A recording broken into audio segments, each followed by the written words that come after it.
तो बचपन से हम सुनत आ गए पवन सिंह जी के, जो कि मेरे गुरु भी हैं और मेरे बड़े भैया भी हैं। और हर हर एक कदम पे उनका उनका साथ मेरे सदैव छाया बन के रहता है। जैसे एक तरफ से मान लूँ कि अगर मुझे कभी भी किसी चीज़ की ज़रूरत होती है, कभी मुझे कोई दिक्कत आती है, परेशानी आती है, तो मैं एक बार घर ना बोल के मैं सबसे पहले उनसे बोलता हूँ। तो इससे ज़्यादा नहीं कहूँगा। उनका आशीर्वाद सदैव मुझ पर बना रहता है। हर मंच पे उन्होंने मुझे एक बच्चे की तरह प्यार दिया है। गलती होता है तो वहाँ बैठा के सिखाते हैं, बताते हैं कि बेटा है ना ऐसे, है ना ऐसे। तो मैं बचपन से पहले जब शुरुआत किया था तो मैं उन्हीं का सुनता था। हर लाई के स्नेह तू तो कि चली गईलू जब से, और सूरज के घाम हम तो देखनी न तब से। तो हमारे कान में एक आवाज़ है, उस समय भैया गाना गाए थे, पियवा सिपहिया मोरा देवरा किसान रहे। शुरुआत उन्होंने नहले दहला के मंच पे इससे किया, तो वो मेरे कान में आवाज़ आई। कुछ 5-6 सालों में भैया से बहुत ज़्यादा अट्रैक्शन हो गया। भैया का सपोर्ट आजीवन मुझे मिलता रहता है, मिलता आया है। आज हमारे साथ भोजपुरी सिंगर मास्टर विकास हैं, जो कि नहले पे दहला में काफ़ी तहलका मचा चुके हैं। पवन सिंह के साथ बहुत बार देखे भी गए हैं और इनके लिए पवन सिंह हर जगह कुछ ना कुछ कहते नजर आते हैं। आज हमारे साथ हैं, बहुत सारे बिंदुओं को लेके बातचीत होगी। उससे पहले बहुत बहुत स्वागत है। बहुत बहुत प्रणाम आपके जो चैनल को, बिहार उजाला को जितने लोग देखने वाले हैं सभी को सादर प्रणाम। और ये जैसे गोड़ छू के गोड़ लागतनी, और सबके आशीर्वाद का प्रतीक्षा भी रहेगा मुझे। जानना चाहेंगे कि कब से आप संगीत के क्षेत्र में जुड़ गए? संगीत के क्षेत्र में भैया अगर माना जाए तो मैं 2007 से ही हूँ जी। तो मैं पहले एक्चुअली मैं एक म्यूजिशियन था, मैं रिदम प्ले करता था पहले। फिर उसके बाद 2008 में एक शो आया जिसका नाम था नहले पे दहला नन्हे सुरों का महासंग्राम। सुर संग्राम के बाद एक शो बच्चों का आया, तो उस बच्चों के वाले शो में मैं सेलेक्ट हुआ था और गया था। फिर उसमें अपनी प्रतिभा उन्होंने की और जनता का आशीर्वाद मिला, प्यार मिला और जिता दिया इन्होंने। भोजपुरी में किन्हें सुनते थे? कब लगा कि हमको अब इस क्षेत्र में आगे बढ़ना चाहिए? हम शुरुआते से, मुझे लगता है भोजपुरी में बोला जाए हमने के तो ठीक लगी, एकदम। क्योंकि जनता भी हमनी के हुए हमनी के शुरू से हमारा आदत रहे कि हम एगो सुरीला, अपने आप के तो सुरीला हम ना ही बोला, क्योंकि अपन खुद के मुँह में बड़ाई कैल अच्छा ना होला। तो बचपन से हम सुनत आ गए पवन सिंह जी के, जो कि मेरे गुरु भी हैं और मेरे बड़े भैया भी हैं। और हर हर एक कदम पे उनका साथ मेरे सदैव छाया बन के रहता है। जैसे एक तरफ से मान लूँ कि अगर मुझे कभी भी किसी चीज़ की ज़रूरत होती है, कभी मुझे कोई दिक्कत आती है, परेशानी आती है, तो मैं एक बार घर ना बोल के मैं सबसे पहले उनसे बोलता हूँ।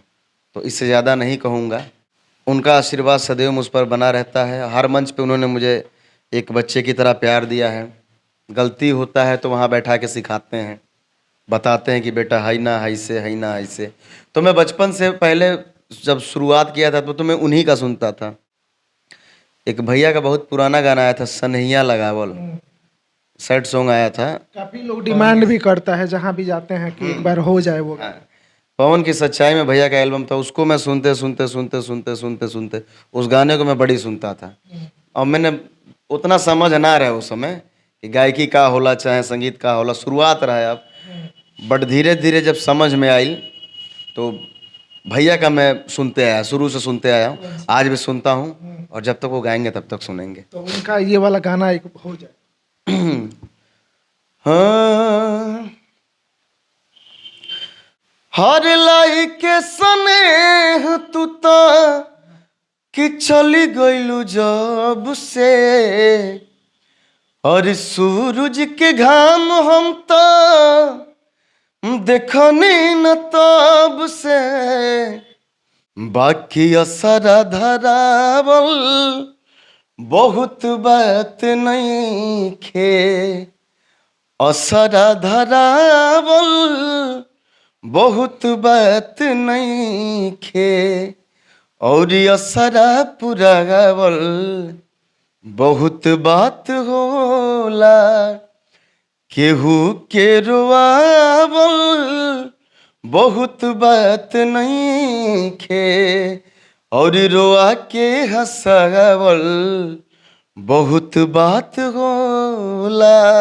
बहुत ही जबरदस्त, ऐसे ही नहीं पहुंच गए थे आप नाले के दहला में।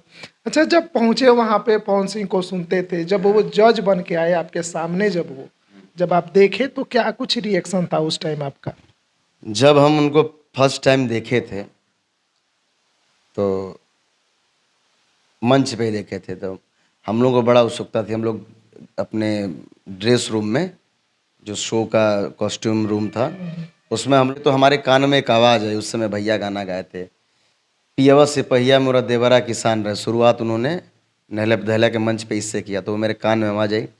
तो हम बचपन से सुनते आए हैं, वो कान में जब आवाज़ गया तो एक उत्सुकता हुआ मन में, जिसको हम मानते हैं सुनते हैं, उनका वो गा रहे हैं। अब हमनी के मन में बेचैनी होकर लागल कि कब हम उनका के देखें। अब बार बार के जाइए तो सेटअप पर से फिर हमनी के अंदर भेज दो लोग। फाइनली हम लोग लास्ट में हम लोग आ ही गए, मंच पे पहुँचे। फिर उसके बाद शो शुरू हुआ, बुलाए गए, गाया हमने, आशीर्वाद मिला। और उसके बाद से भैया से मिलना जुलना और कुछ 5-6 सालों में भैया से बहुत ज़्यादा अट्रैक्शन हो गया।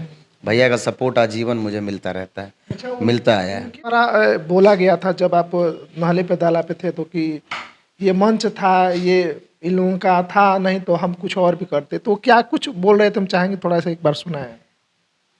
बोलना तो बहुत कुछ भैया चाह रहे थे, लेकिन एक जज के नाते उनकी भी एक सीमा था उसमें कि हमको, जैसे ऊपर भी लोग बैठे रहते हैं ना, जैसे हमनी के ऊपर लोग बा, तो वहाँ से जो वो बोल रहे थे कि ऐसे इनको ऐसे इनको, तो हमको शायद जिन्होंने देखा होगा उनको पता होगा, वो सुने होंगे भैया ने क्या बोला था।